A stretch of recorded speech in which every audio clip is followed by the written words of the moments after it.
सांझ वेला में चक्रवर्ती महाराज ने मां को संदेशा दिया, परंतु जैसे पता चला कि राज रानी कैकेयी जी कोप भवन में है, महाराज संकोच में आ गए। क्यों? अपनी कामनाएं, कौन सी कामना? तो अभिषेक वाली। देखिए एक सिद्धांत है यहां, जिस क्षण जीवन में पर्याप्त सुख उपस्थित हो गया हो,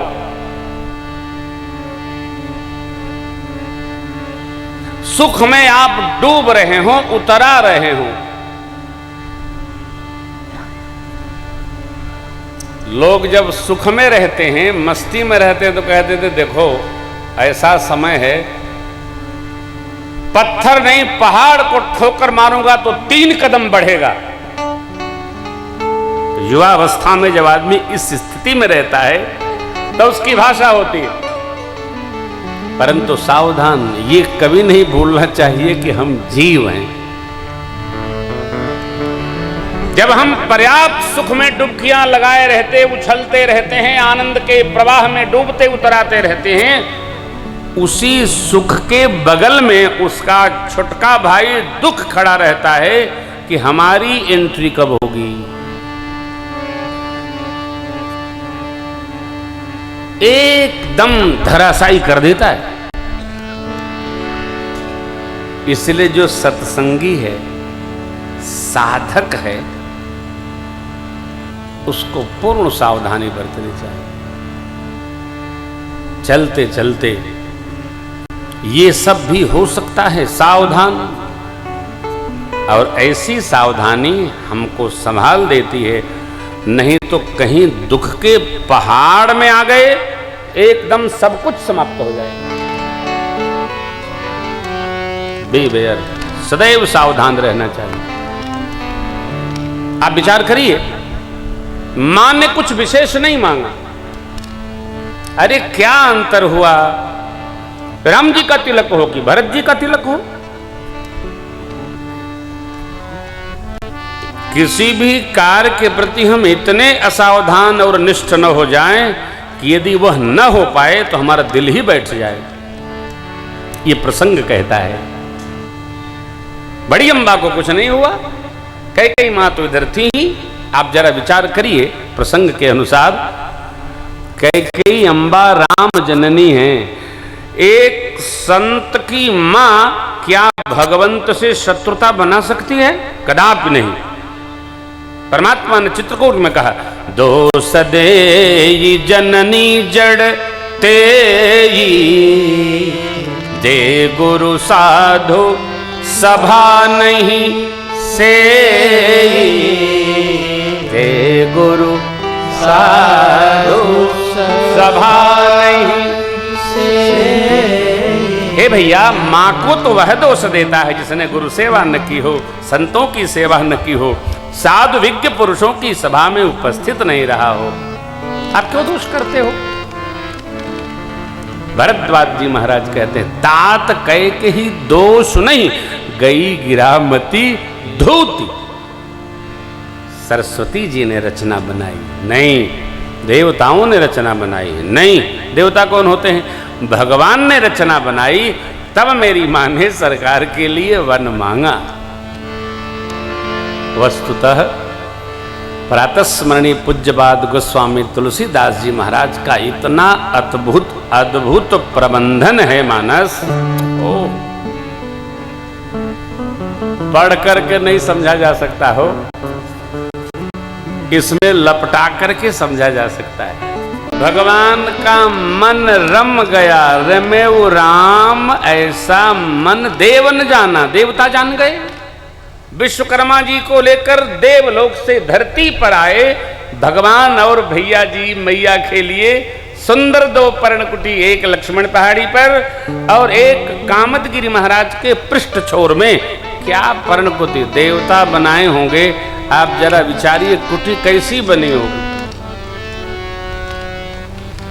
हम लोग तीर्थराज प्रयाग में और कुंभ में जब अपनी कुटिया बनवाते हैं तो अखबार वाले यही लिखते रहते हैं, हाईटेक बाबा की हाईटेक कुटियां। अच्छा भैया, और और लंगोटी लगा के रहो तो कहते हैं बाबा जी कंगला पार्टी है। ये क्या है? चित्त में ये बात बिसारी है। देखिए, क्षमा करेंगे आप, जो आदमी घर से दीन है उसको व्यवस्थित रहने वाले आदमी में अहंकार, अभिमान सब दिखता है। जिसको स्वयं रहना नहीं आता उसको व्यवस्थित रहने वाले से जलन होती है। क्यों? जब मेरे पास नहीं है तो इसके पास कहां से आ गया? अब इसका कभी चिंतन नहीं करना चाहिए। महाभारत जी का एक सुंदर सिद्धांत है, इसको गौर से हृदय में धारण करिए। यज्जीवते क्षणमपि प्रथितम मनुष्यै